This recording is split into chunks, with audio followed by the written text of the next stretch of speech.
we started moving search and rescue assets, people, boats, trucks, to the affected parishes. And those search and rescue efforts are going to continue all day and, quite frankly, for as long as necessary. And I want to pause just for a moment and really thank all of the men and women who are working so hard to make this happen. This really has been a partnership between the local level first responders, states, the federal government has put assets into this effort as well. And when I say state, it really is about 16 different states, including Louisiana, that have been engaged in search and rescue today. And as much as I wanted to get out and survey the damage for myself today, I did not do so because all of our air assets were needed today for search and rescue, because the affected portion of our state was so large, and many of those areas were not accessible by ground, at least not until late into the day. So I hope to be able to get out and about tomorrow. As was forecasted, Hurricane Ida delivered catastrophic wind, surge, and rain across southeast Louisiana. Almost the entire southeastern part of our state is without power presently. And sometimes you hear it, you know, a million people without power. It's about 1.1 million homes and businesses. It's well over a million people. I don't have a precise number for you. We do have about 25,000 linemen in the state engaged in the effort to restore power, and several thousand more are en route. Obviously, we need to have the power restored just as quickly as possible. And for that restoration process, there's going to be some priorities so that the most critical infrastructure comes up first. And quite frankly, we're talking about things like our hospitals, dialysis centers, and so forth. And while this was an extremely catastrophic storm, and again, the surge, the wind, the rain was all as advertised. If there is a silver lining, and today it's kind of hard to see one, it is that our levee systems really did perform extremely well. Our federal, non-federal levee systems, particularly the hurricane and storm risk reduction system in the metropolitan New Orleans area, all performed as intended. I can tell you that there's been a preliminary damage assessment of levees today, people getting eyes on those levees. We don't believe there was a single levee anywhere now that actually breached, that failed. There were a few smaller levees that were overtopped to some degree and for some duration of time, and that did result in some people's homes being flooded, but they did not fail. They overtopped in a few areas. And I want to thank all of the people across the country who have been very generous in their support in terms of the investment made in that hurricane risk reduction system. CPRA is working to deploy portable pumps and flood fighting assets to Lafourche and Plaquemines Parish, to St. Bernard, to Lafitte, to LaPlace, to Grand Isle, and to St. Charles, to assist with some dewatering efforts that are necessary. This morning, I conducted a unified command group meeting. FEMA representatives were on hand, National Guard, Corps of Engineers, all of our state agencies as well, to ensure that all the partners across the state are coordinating, getting help to our people just as quickly as possible. I was also able to participate in a call with President Biden and the FEMA administrator and other state and local officials, both in Louisiana and in Mississippi. I appreciated the President's time today. As you may have heard, the Secretary of the Department of Homeland Security and the FEMA administrator will be in Louisiana tomorrow. I look forward to meeting with them to further explain to them what the situation is here and the needs that we have that they can assist with. And I hope to also visit several of the affected parishes tomorrow. We're putting that schedule together as we speak. There are more than 5,000 National Guardsmen activated and responding to this disaster, and more are on the way from sister states. We've known since before this hurricane hit that additional assistance would be needed in terms of soldiers of different military occupational specialties, such as MPs and engineers and so forth. And I can tell you we've received commitments from 13 additional states, and these soldiers from these other states will start rolling into Louisiana within the next couple of days. The National Guard search and rescue assets already engaged, and in fact the engagement area is about 29 parishes, but they've got 195 high water vehicles, 79 boats, and 34 helicopters, all conducting search and rescue since very early this morning.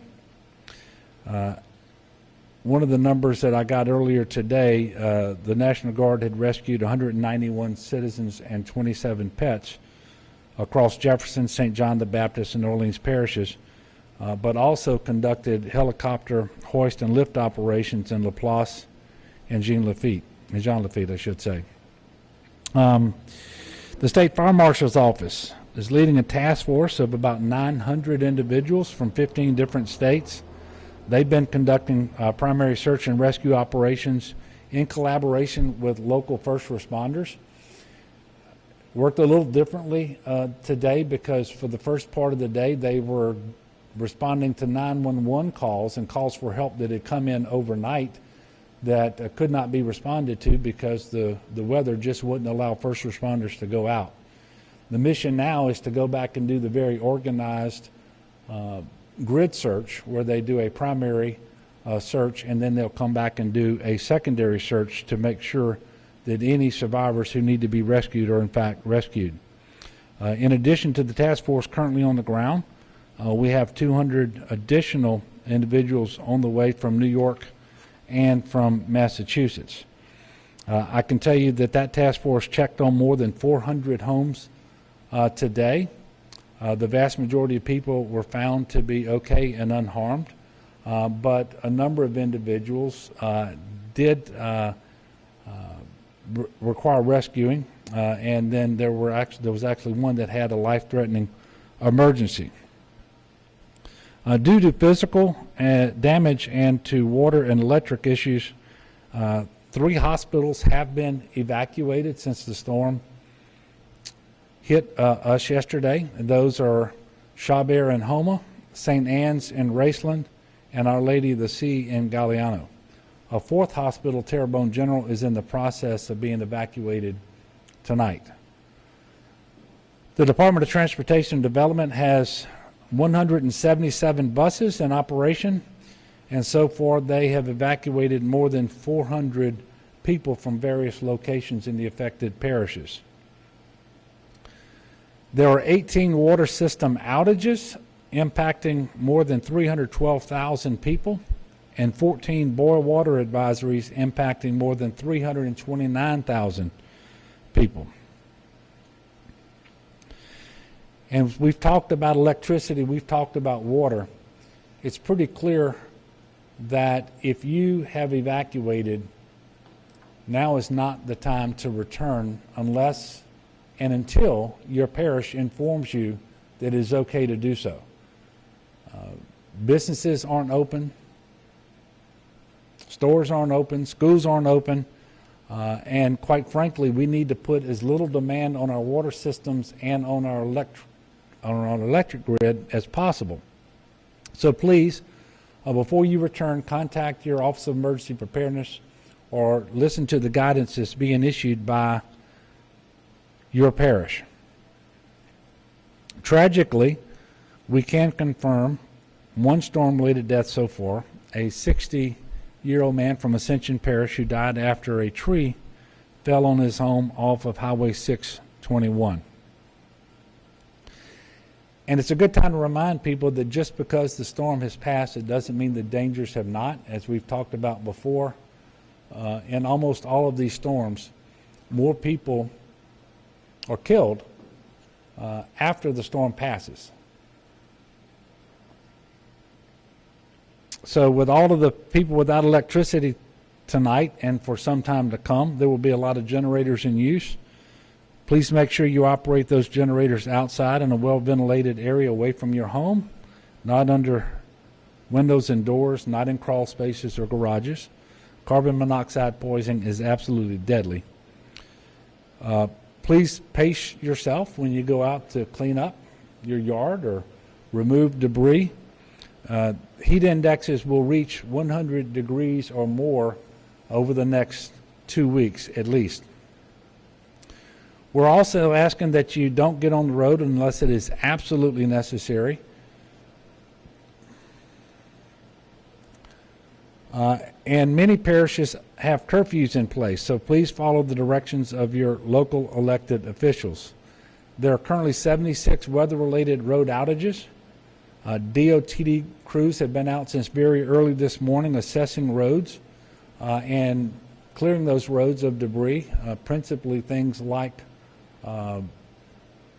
trees that have fallen on the roads because of the high winds.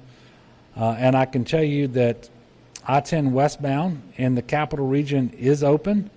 However, I-10 is closed in Ascension Parish due to downed trees that have not yet been removed. That work is ongoing.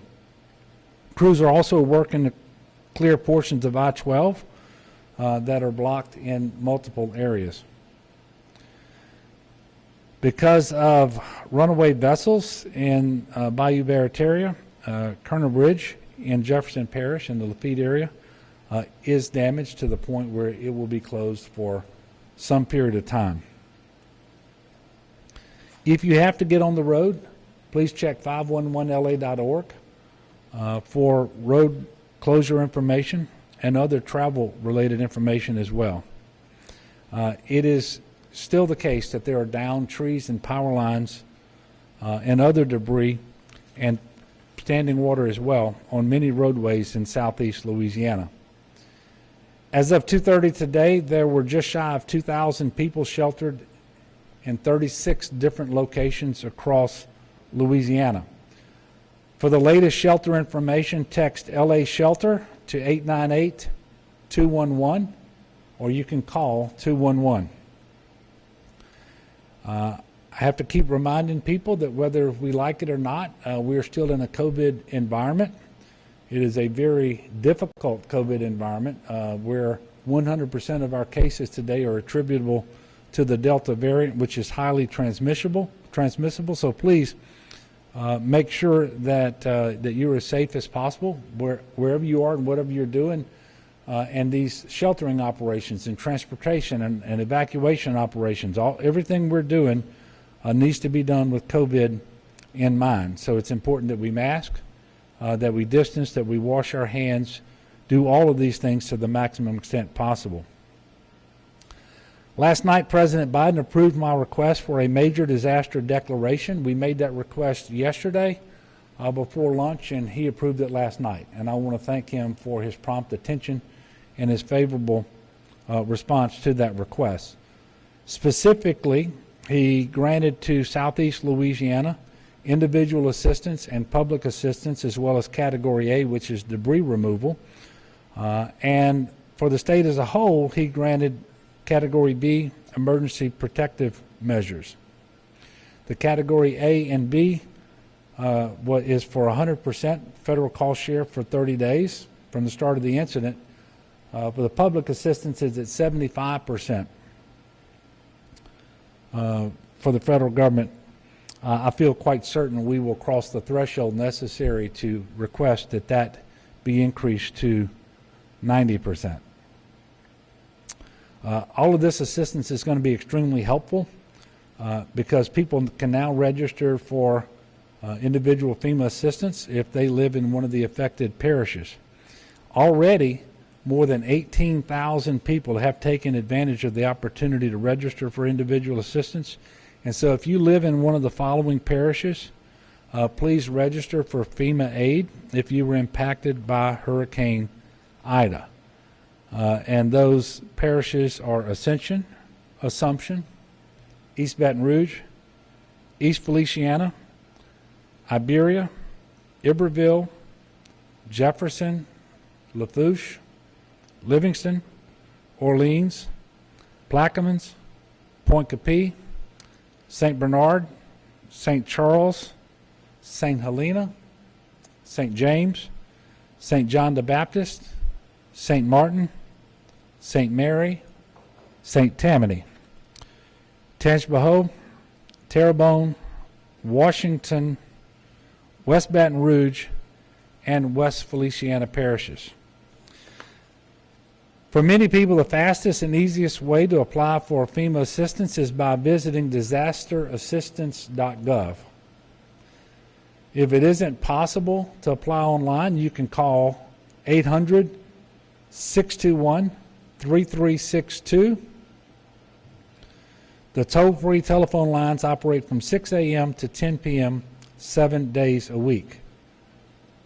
And I know that cell phone coverage has been very spotty today. Electricity is practically non-existent for most people in southeast Louisiana, and so the internet may be a problem.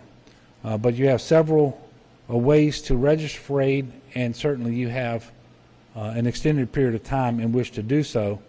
But as soon as you're able, and if you've been impacted by the hurricane and live in one of these parishes, we encourage you to register for aid. The Division of Administration has also announced that it has closed state offices tomorrow in the same 25 parishes. We will let you know if there are additional closures in the future.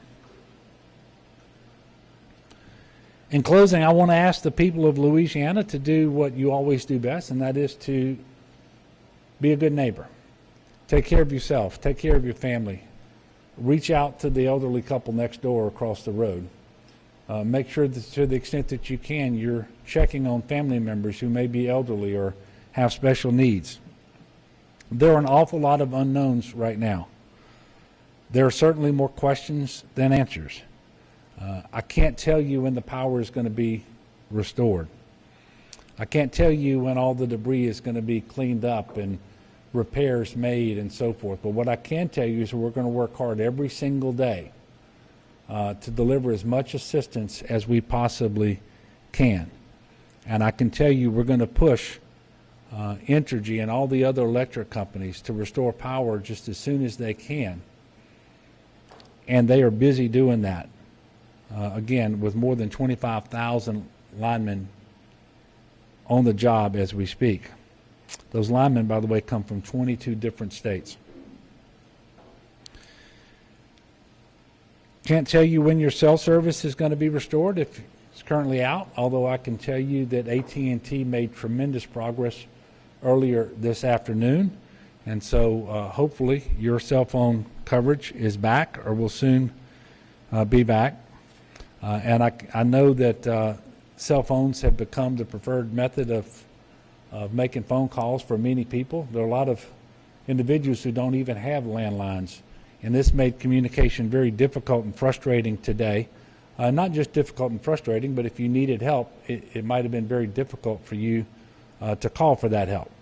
But we do believe that this situation is going to improve very, very quickly if your phone service hasn't yet been restored. And I know that a lot of people out there are tired. And sometimes this can be, too much to bear. It's a lot to deal with. But I know the people of our state are stronger than the strongest of storms. Our spirit is unbreakable, and we're going to embark on this road to recovery together. Don't know yet if we will have a press conference tomorrow. I do hope to visit, as I said, with the DHS Secretary and the FEMA Administrator, and then travel across southeast Louisiana and visit several of the parishes as well. And we may just make ourselves available to the press as we make those stops, or at least one of those stops, as we travel. but we will give you more information later.